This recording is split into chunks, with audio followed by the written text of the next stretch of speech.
That's interesting that you mentioned that, because art has always been essential to civilization. Mm-hmm.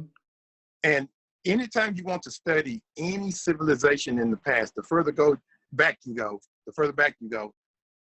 the more you have to actually lean on art to begin to understand people and people movements and culture and history.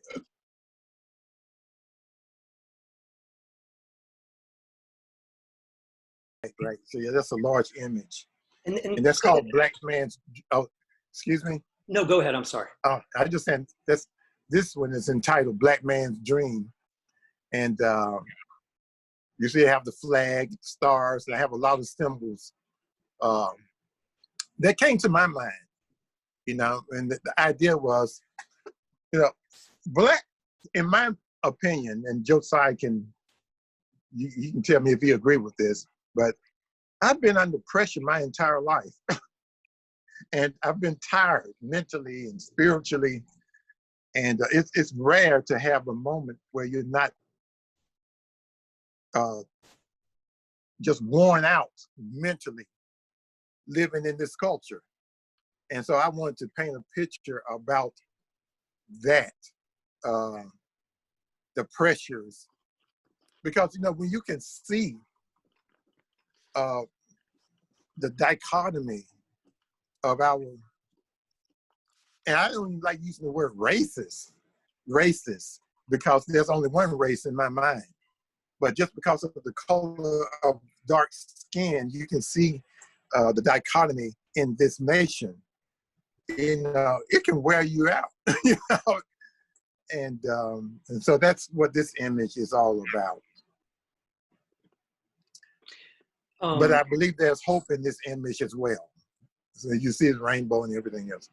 So that's a power. I want all my images to be heroic and not defeated. Even though, this image is reclining. It's not a Muhammad Ali being knocked down. It's a person reclining from a day,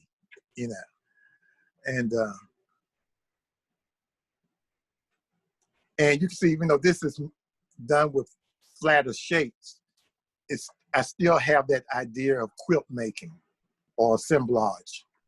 So I'm still taking disparate images and putting them together. And these images are from my own memory or my psyche. And that sounds, effectively the painting becomes, and from what I'm hearing you say, even the process of making them becomes a kind of sanctuary. Yeah, okay. Actually, I just finished this book not too long ago. It's been had a huge impact on me in thinking about home and the lack thereof, a sense of belonging. Right. Yes. Things that maybe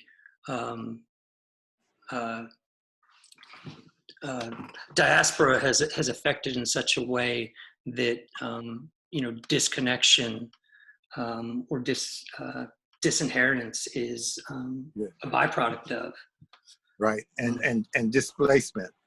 Mm-hmm. And hopefully the art, if the art can capture some historical memories, I believe that the individual's DNA might find something that it can connect with, mm-hmm. in order to give that individual a sense of place or a sense of home, or at least brotherhood or something, give them something to say, okay, I'm not the only one who's experiencing this. I'm not the only one who's feeling this. And not that I want to direct what the viewer feels, but I just want the viewer to feel something. So I can't determine what they're going to feel. I don't try to tell them everything, but it's like starting a conversation that's serious and not just a surface type of conversation. It's a space for making kin.